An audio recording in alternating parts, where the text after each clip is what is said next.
ఉత్తరాఖండ్లో ఎక్కడైతే ఆపాను అక్కడి నుంచి ఇక్కడ త్రిజట తోటి రాక్షస కాంతలకి తాను కన్న స్వప్నం గురించి చెప్పింది. అవన్నీ శుభసూచకాలుగా అనిపించాయి సీతమ్మవారికి. చెట్టు పైన కూర్చుని శింసుప వృక్షం మీద కూర్చుని చూస్తున్నటువంటి ఆంజనేయ స్వామి ఎటువంటి వాడు? మనోజవం మారుతుల్య వేగం జితేంద్రియం బుద్ధిమతాం వరిష్టం వాతాత్మజం వానరయూథ ముఖ్యం శ్రీరామదూతం శిరసా నమామి. అటువంటి ఆంజనేయ స్వామి జలకి లంఘించి లంక చేరుకొని సీతను చూశారు. ఆయన ఇప్పుడు సీతను నమ్మించి తన ఉనికిని తెలియజేసి శ్రీరామచంద్రుని ఆనవాలు తెలియజేసి ఆయన ఎక్కడున్నది, ఏం చేస్తున్నది, ఏం చేయబోయేది చెప్పాలి. అయితే త్రిజట మాటలతో కొంత సాంత్వన పొందినటువంటి సీతమ్మవారు కూర్చుని ఆలోచించసాగింది. కానీ మిగతా రాక్షస కాంతలు ఇవన్నీ అవుతాయా, ఇదేమీ అయ్యే పని కాదు, మన రాజు రావణాసురుడు ఎలాగైనా తన కోరికను తీర్చుకుంటాడు, నువ్వు చెప్పేవన్నీ కూడా అసంభవం, ఈ సీత మనసు మార్చుకుంటే మంచిదని మళ్ళీ మాట్లాడతారు వాళ్ళు. దాంతో కాస్త సీతకు మళ్ళీ నిరాశ ఆవరించి ఆవిడ దీనావస్థయి విచారంగా కూర్చుని ఉంటుంది. కూర్చుని ఇంకా ఏమిటి నాకు తరుణోపాయం, ఇక ఈ తరువు చాలించడమేనా లేక ఏం చెయ్యాలి అనే సందిగ్ధావస్థలో ఉంటుంది. కానీ రాక్షస కాంతలు మాత్రం చాలా దుర్భాషలాడతారు. మళ్ళీ కూడా అంటే వినలేని మాటలు చెప్పటం, అంటే రావణాసురుని కీర్తిస్తూ ఆ రావణాసురునికి లొంగిపోమని సలహాలు ఇవ్వటం అన్నమాట. ఇది సీతమ్మవారు భరించేటటువంటి విషయం కాదు. అందుకని ఆవిడ తన కేశాలను కంఠానికి చుట్టుకుని ఆ శింసుప వృక్షానికి ఉన్నటువంటి కొమ్మలు తన మెడకు చుట్టుకుని ఉరేసుకోవడానికి సిద్ధపడుతుంది. మనందరికీ తెలుసు ఆత్మహత్య మహాపాపం అని. ఆ మహాతల్లికి తెలియదా?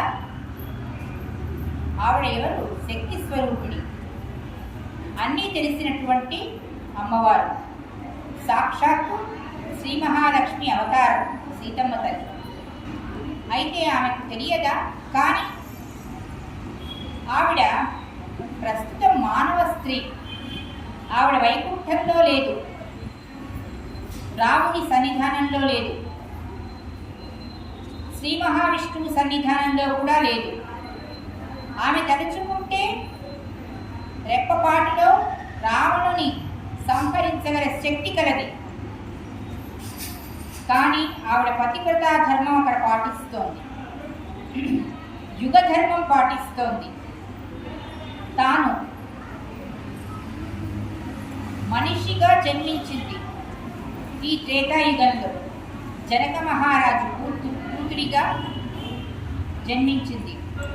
ఇలాంటప్పుడు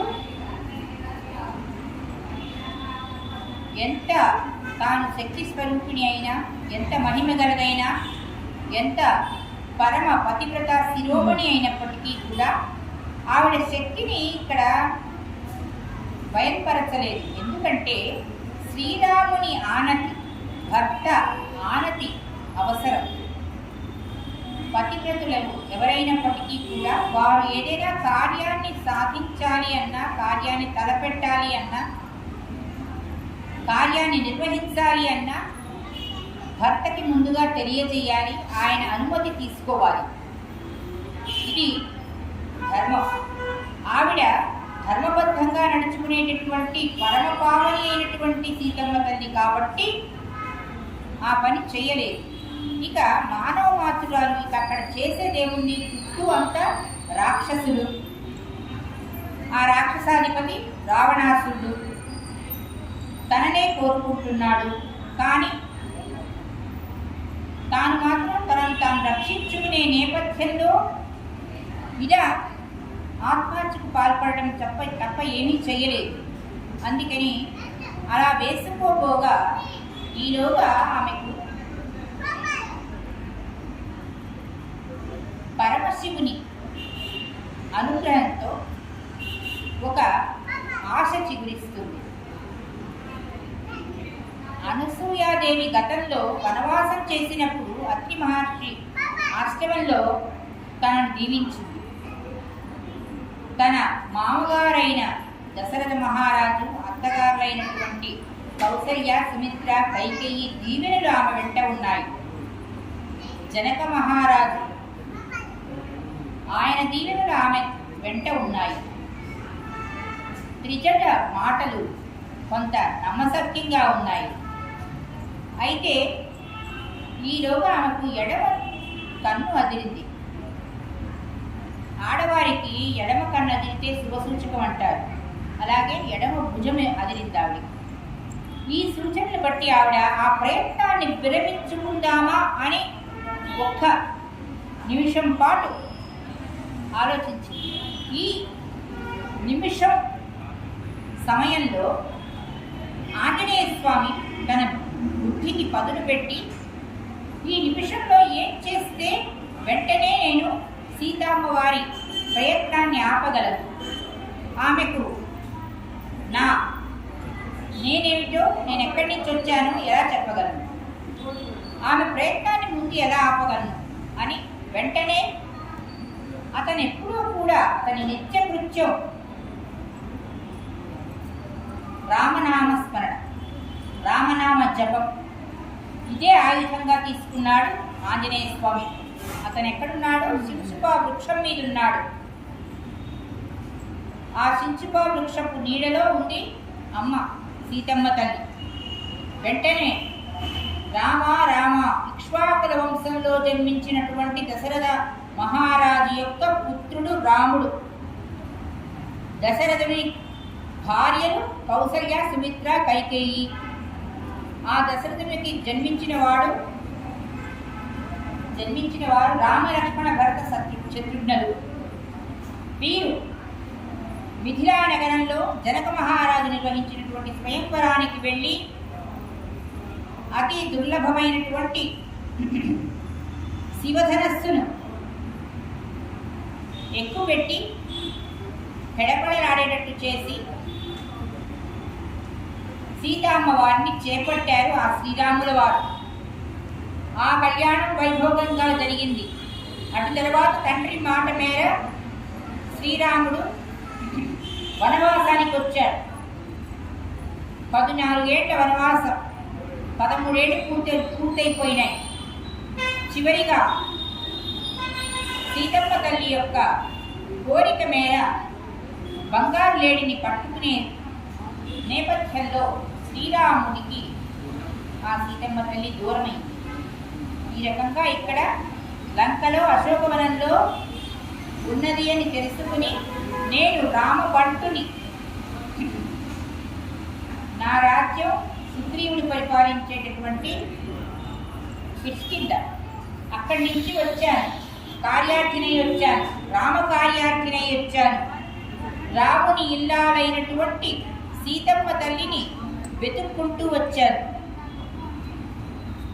ఆవిడ జాడ తెలుసుకుని తిరిగి శ్రీరామచంద్రునికి తెలియజేసి, ఈ రావణాసురుని శ్రీరాముడు లక్ష్మణునితో కలిసి సుగ్రీవుడు, తన రాజైనటువంటి సుగ్రీవునితో కలిసి వచ్చి యుద్ధం చేసి రావణాసురుని సంహరించి మరల రాముడు సలక్షణంగా సీతమ్మను తీసుకుని అయోధ్యకు వెళతాడు, ఇది జరిగి తీరుతుంది అనుకుంటూ కీర్తిస్తూ కిందకి దిగాడు. అంతే. ఈ అమృతమైన వాక్యాలు అంటే రామకథ. రామకథ ఎక్కడ ఎప్పుడు ఎవరు విన్నా కూడా వీణుల విందుగా ఉంటుంది. విన్న కొద్దీ వినాలనిపిస్తుంది. వినినంత మాత్రాన పుణ్యం చేకూరుతుంది. ఇక పఠనం చేస్తేనో పారాయణం చేస్తేనో ఆ ఫలితాలకు తిరుగుండదు. హనుమంతుని ఈ చక్కటి మాటలు విని, రామ కథను విని సీతమ్మకు ప్రాణం లేచి వచ్చింది. వెంటనే ఆమె శాంతచిత్తురాలై ఎదురుగుండా కనిపించినటువంటి వానర రూపంలో ఉన్నటువంటి ఆంజనేయ స్వామిని చూసింది. చూస్తే ఆవిడికి పుత్రవాత్సల్యం కలిగింది. ఎందుకంటే రామబంటుగా వచ్చానన్నాడు ఆంజనేయ స్వామి. అంతే, పుత్రవాత్సల్యం కలిగింది. అతని మాటలు నమ్మాలనిపించింది. ఎందుకంటే రామ వృత్తాంతమంతా చెప్తున్నాడు. అందరికీ ఎలా తెలుస్తుంది? ఇది తన భర్త కదా, తన కథ అందరికీ తెలియదు. రామభక్తులైతేనే తెలుస్తుంది. రామునికి సన్నిహితులైన వారికే తెలుస్తుంది. రాముని భక్తితో కొలిచే వారికి తెలుస్తుంది. రాముని స్మరించే వారికి నిత్యము తెలుస్తుంది. రాముని యొక్క ఘనత తెలిసిన వారికి తెలుస్తుంది. అటువంటి హనుమంతుడు తన ముందర నించున్నాడు. అయితే ఇప్పుడు ఇక నమ్మక తప్పదు. అందుకని వత్స, ఎక్కడి నుంచి వచ్చావు? ఇది రాక్షసులు ఉండేటటువంటి చోటు. ఇక్కడ నీలాంటి వారు ఇంతవరకు నాకు కనిపించలేదు. నువ్వు ఎక్కడి నుంచి వచ్చావు అని ప్రశ్నలు వేసింది. ఆ ప్రశ్నల పరంపరను విని ఆంజనేయ స్వామి అమ్మ, తల్లి అని చెప్పి ఆవిడికి ప్రణమిల్లాడు. ఆవిడ తల్లితో సమానం. తన మాతృమూర్తి అయిన అంజనీదేవి మారుతి స్వరూపం అన్నమాట.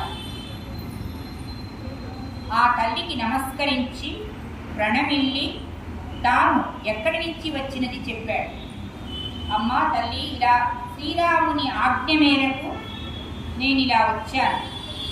నిన్ను వెతుక్కుంటూ వచ్చాను తల్లి.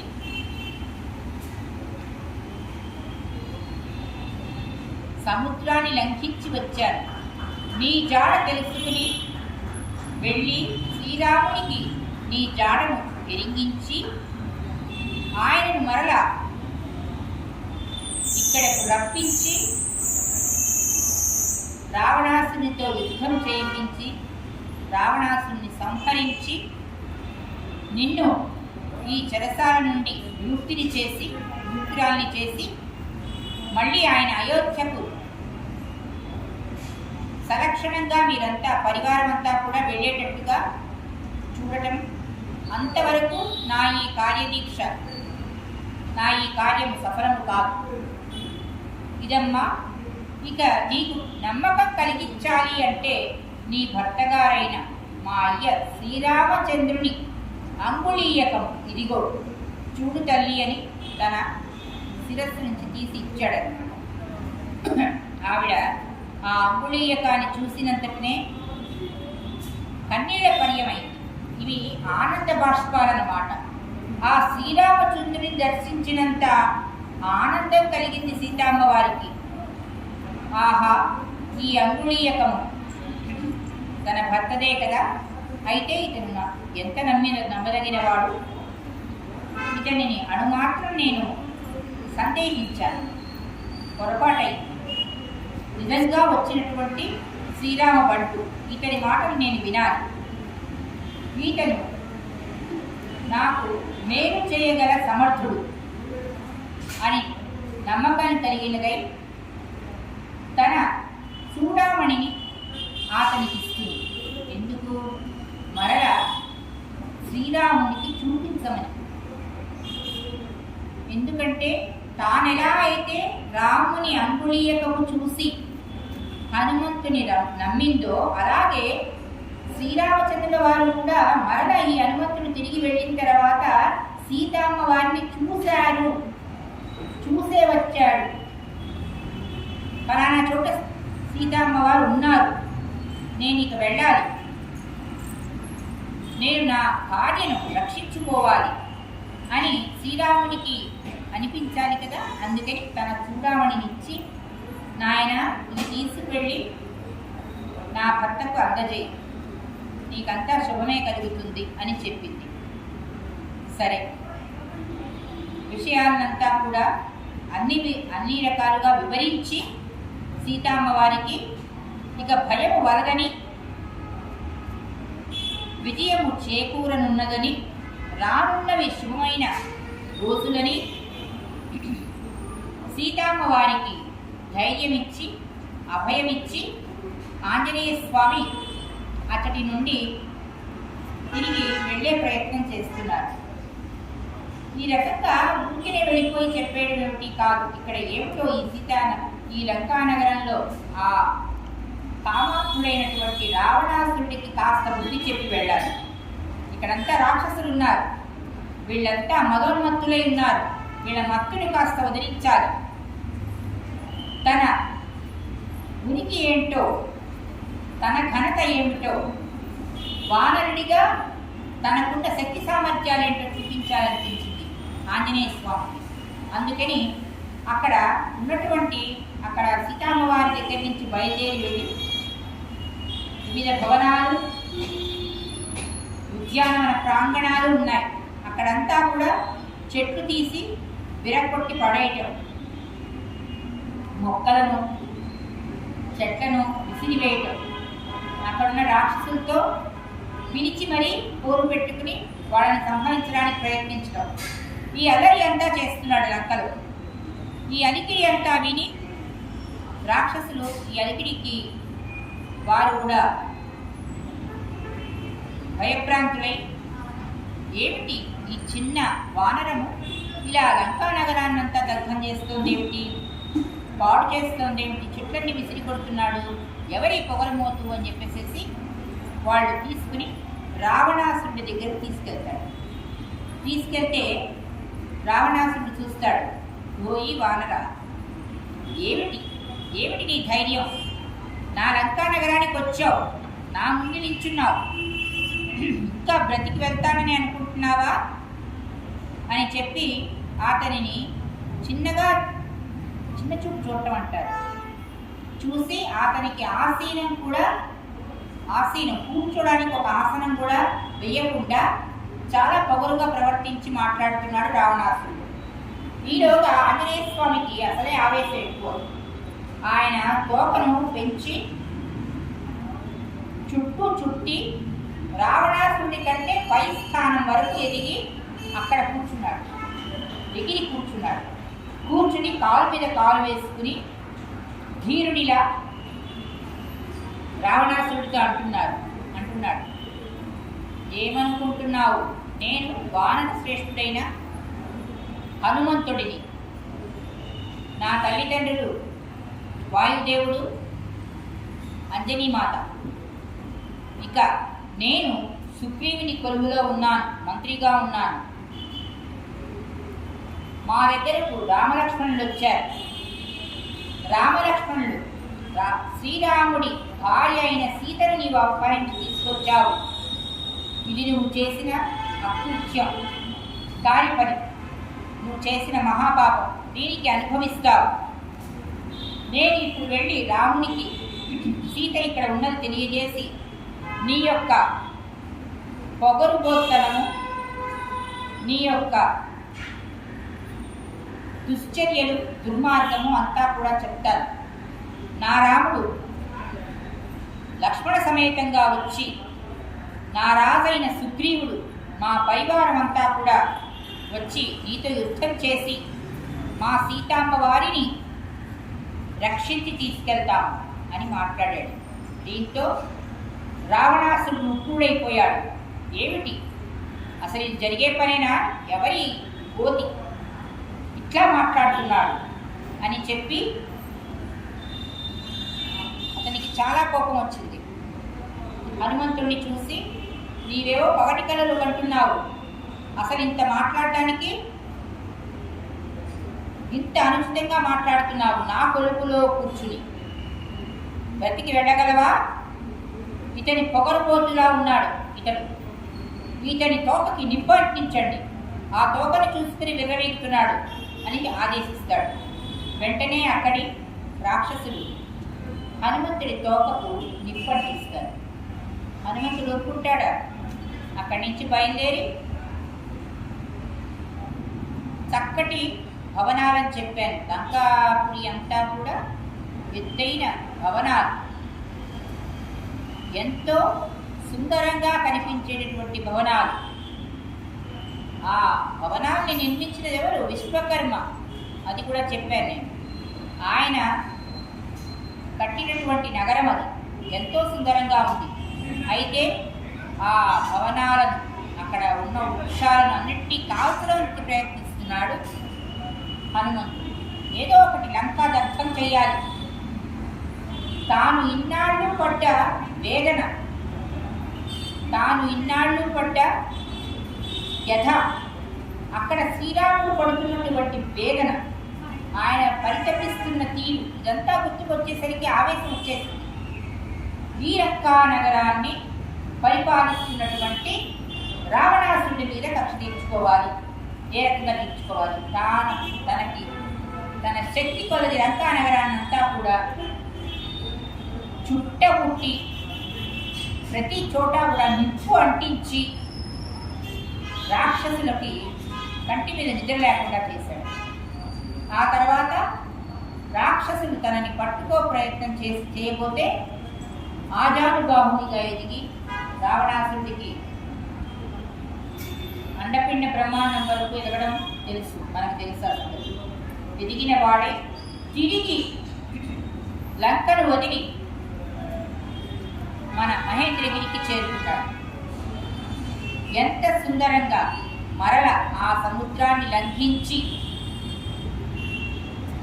వాయువేగంతో, శరవేగంతో శ్రీరాముడు చేరుకున్నాడు. ముందుగా స్వామి, అయ్యా, తండ్రి శ్రీరామచంద్ర అని వచ్చి ప్రణమిల్లాడు. ప్రణమిల్లి, అయ్యా నేను చూశాను, ఆ జానకిని నేను చూశాను, నీ భార్య సీతమ్మని నేను చూశాను, ఆమె క్షేమంగా లంకా నగరంలో ఉంది,